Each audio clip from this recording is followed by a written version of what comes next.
guys, welcome back to the channel. I'm Kent Tilley. That's Chad Weeb. Today we wanted to talk to you guys about 6 reasons why we believe that you should leave your bank advisor. And I know that's sort of like, oh, you guys are just trying to steal business and badmouth bank advisors. This isn't the case. I know there's good bank advisors out there. And even though we're talking about, leaving the bank advisors, that doesn't necessarily mean coming to us. I mean, obviously, we'd love to have you. We'd love to see if we can help you out. And if, we work well together, that's fantastic. But I actually truly believe that, you're going to get better value and better advice going to, a firm that has advisors that are a little bit more trained, even if you're paying higher fees, because it's not going to make that huge of a difference. And so we'll get into all of that. Obviously, we think we are better than all of them. I don't know that we are necessarily, but we think that. And so we'll just sort of get into it with the first one, which doesn't apply if you move to another firm, but it would apply if you move to us. The first thing immediately is just paying lower fees. It's very simple. It gives you a better chance of having better investment returns by paying less.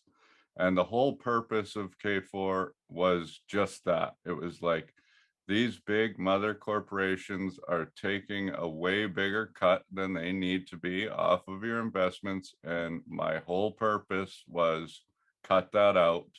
We can earn sort of the same amount as advisors by cutting your fees. And that was it.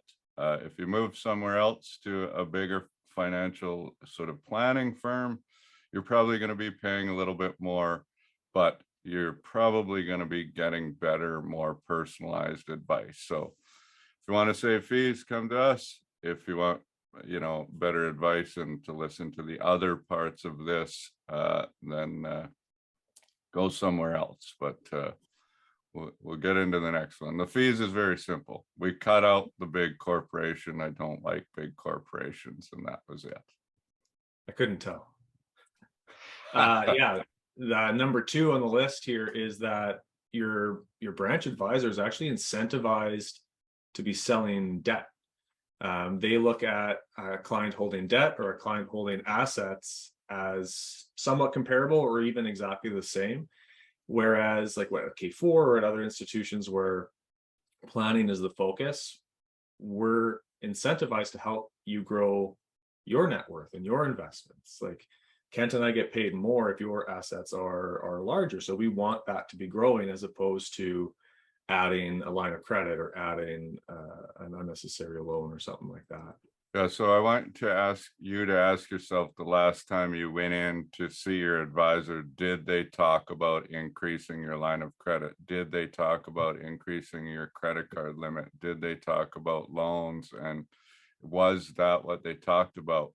And if it was, that means that they're trying to sell you debt because there's quotas that they have to hit.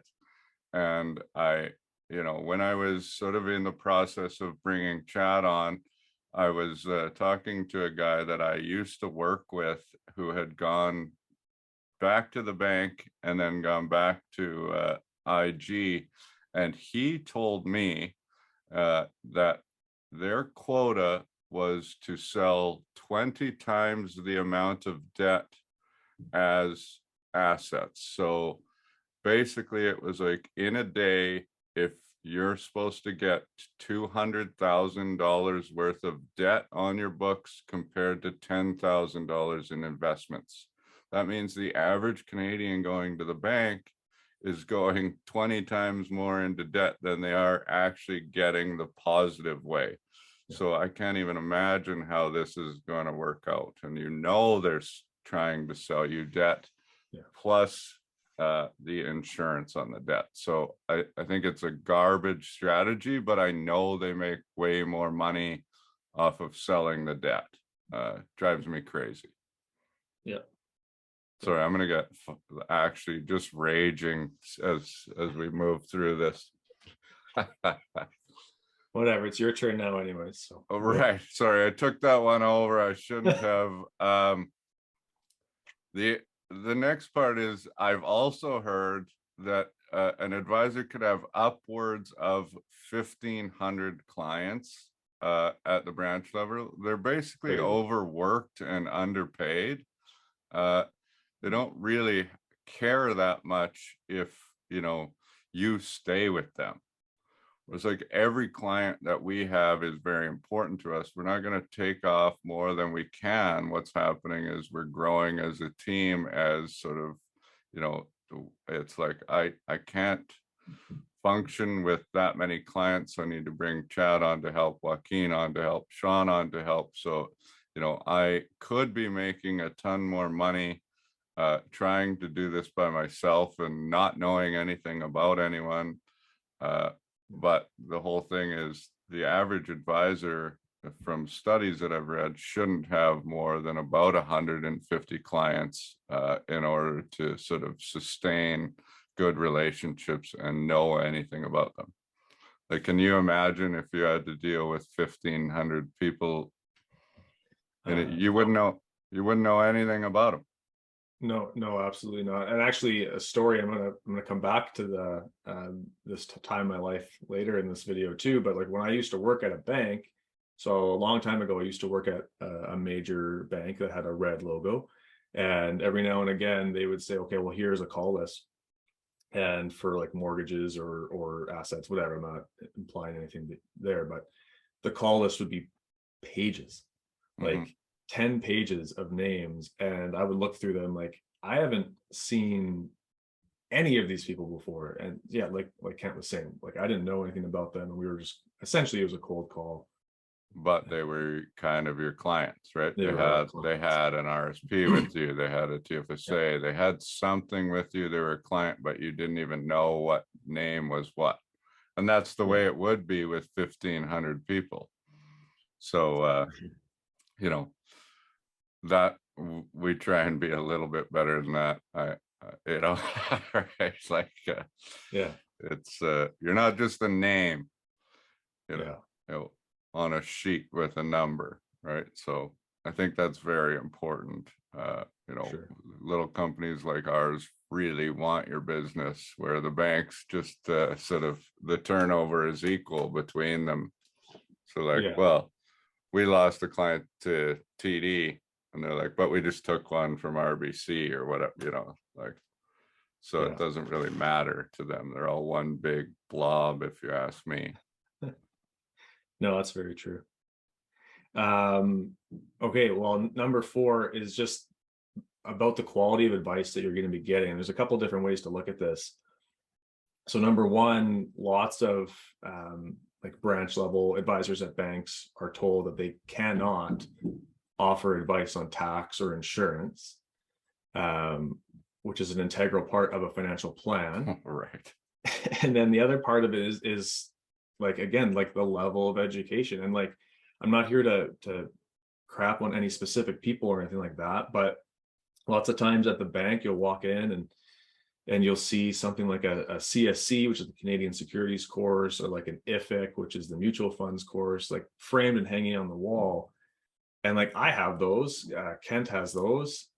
Those are landmarks. Those are not accomplishments. Those are landmarks along the way to certified financial planner or whatever. So you're getting people who just aren't as educated. Like there's hours and hours and hours that have sunk into every certified financial planner's designation, and in lots of cases they're just not at that level. And again, I'm not trying to insult any specific person, but there's been hours put into that dedication. No, but I will add to it by saying, but when I hired Sean, I was like, go take your mutual funds course.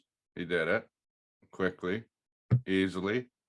But he's not an advisor here, but he can answer questions. Yeah. I would, if I can imagine like a very complicated case came in the door, and then I was like, Sean, just deal with this, which is what they would do at the bank. He wouldn't have any idea. Like he would have an idea, but he wouldn't be comfortable because he knows his limits. So they just Right. don't do it. And they actually aren't allowed, because that was same coming back to the guy that I talked to that went back. I said, how come they don't really give tax advice? He's like, we're not allowed, because if, 1 out of 10 of the advisors knows the tax advice, the other 9 don't. So the one that knows isn't even allowed, because it's sort of like, well, we can't allow that many other people to get it wrong and give this bad advice. So they just don't do it. They say, go talk to your accountant. Well, then what the hell are you paying the fees for? You can just invest at the bank with their lower cost ETF. Like that's the thing, is like, or just lower your fees at the bank. Right. Like, Right. if they're not giving you anything. So I mean, that's probably enough said about that. I mean, you would want your advisor to be able to give you advice, in my opinion. I would tend to agree. Yeah. I think, oh, was it me Back to that you. was Back it to you, was number me that 5. was next. I keep taking over. Sorry, Chad. It's all good. This is a big one you hear all the time from people that reach out to us, is like, I've reached out because the last 4 times I've gone into my bank branch, I have seen somebody new. And the thing is, it's just a very high turnover for a lot of reasons. Overworked, underpaid, too many clients, can make more money going to a different place. And then if your guy or girl is really good at the branch level, what is going to happen is they are going to be promoted to the wealth management division. They're going to go to the broker channel within the bank. And that's where, a lot of them that are really good at their jobs and know kind of what they're talking about end up. And so you'll be like, I loved that guy or girl and he was really good and whatever, but then all of a sudden they move up and you don't have enough money to deal with them anymore. Turnover is huge within the banks. I mean, Chad, I think it's a stepping stone personally. I think it's a good place to start if you want to get your foot in the door of this business. For sure. That's what I did.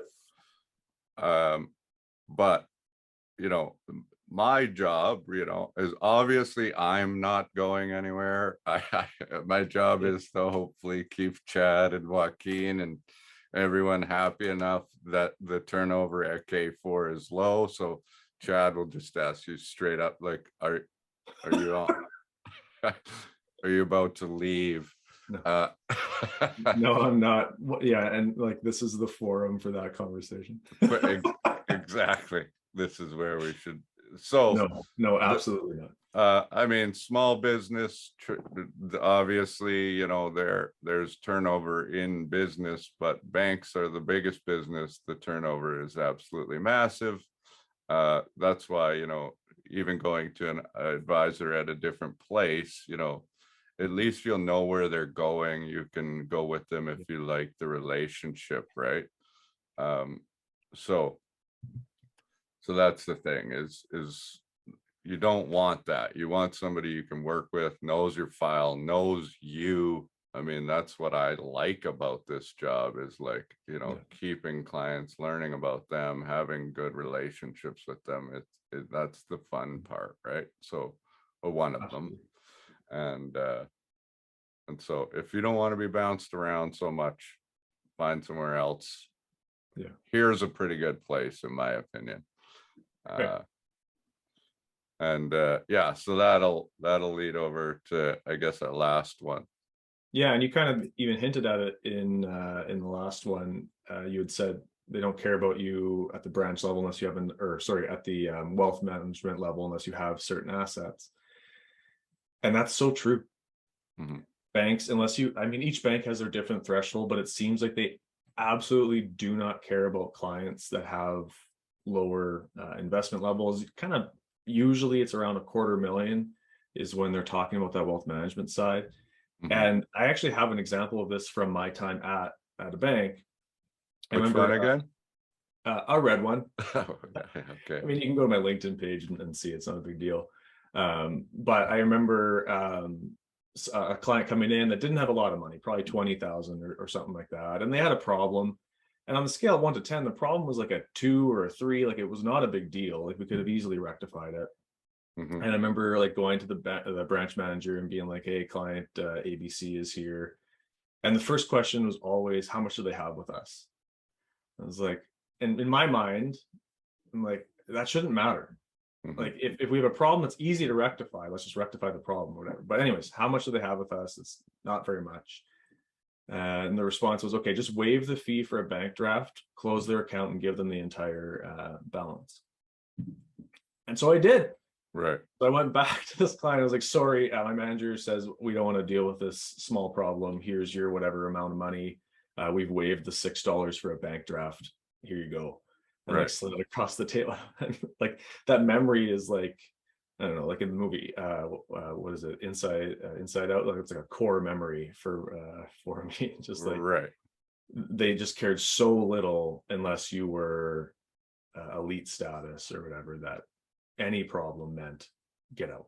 Oh, and then it's like party time. So they have, and I know there's some questionable things happening, but I know people that have like big money coming in, but the bank doesn't know about it yet or Yeah. shouldn't. But then they find out because there's like back channels of accountants and lawyers talking to brokers at a level, or when the flag comes on that $1 million has been deposited in, Right. all of a sudden You're the there's best four friend. there's 14 people that want to bring you to the ivory tower to talk to you about how special you are or whatever, and you're like, nobody has talked to me from this branch for the last 15 years, even though I'm paying $50 a month in fees for transactions and banking and whatever else, right? Like, so, um, you know, for us, that leads to sort of the end point. And I was having a fire. I do a lot of my sort of thinking and planning out by my fire in my backyard all the time. I text the guys late at night As you and do. and I'm like, just whatever, know that I'm thinking about you and the business. And a few weeks ago, I texted them a sheet of paper and I said, we are creating an army of advisors that are out there to help the middle class. I think it's something that's being forgotten about. It's something that I really care about. They're the clients that, deserve our attention. You've worked really hard, you've saved some money, you're trying to better yourselves, but nobody out there really cares that much about you because you don't quite have enough money. But these are the people that can be helped the most. When we sit down and talk to the wealthier clients, yes, there are strategies that can help save tax and whatever, but it's not like getting one thing wrong is going to ruin their entire retirement. Right. And so the difference we can make in people's lives when, you're in that area, helping the lower, all we care about is like, you know, do you want this relationship with us? Are you trying to work to something better? And if that's the case, then we want to talk to you all day. Don't care about how much money you have. We're excited to get new clients that want to work with us. And that's the bottom line. And that's the fight that we want to take. We want to take it to that level. I mean, we're sure we want to compete with the big brokers with all the big cash and whatever, and think that we can give better advice than they're giving because they're just giving portfolio management Right. advice. However, we're out here fighting for the regular Canadian, and that's always been the way I've wanted it to be, and the boys were totally on board, and that's why that's the team that I'm super happy with, that we're moving forward with. So thanks, Chad. Yep. And yeah, at any time, obviously, please like and subscribe if you like that. But I mean, more importantly, if that you have any reservations about being at the branch and you're not sure any of these things rang true, feel free to reach out to us at info@k4financial.ca, and we're happy to talk to you. Doesn't mean that you need to come to us, but if it works out, that's great, and we're very happy to have you, and we're happy to help you work towards a better life. That's it, right? More comfortable, less anxious. That's what makes me happy anyways, is making people feel more confident about where they're at. So Sounds good. anything to add, Chadsky? Not this time, no. Beauty. Right on. All right, well, thanks again for watching. See you soon, Chad.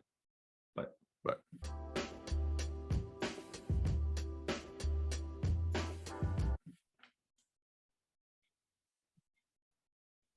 How do you stop this shit?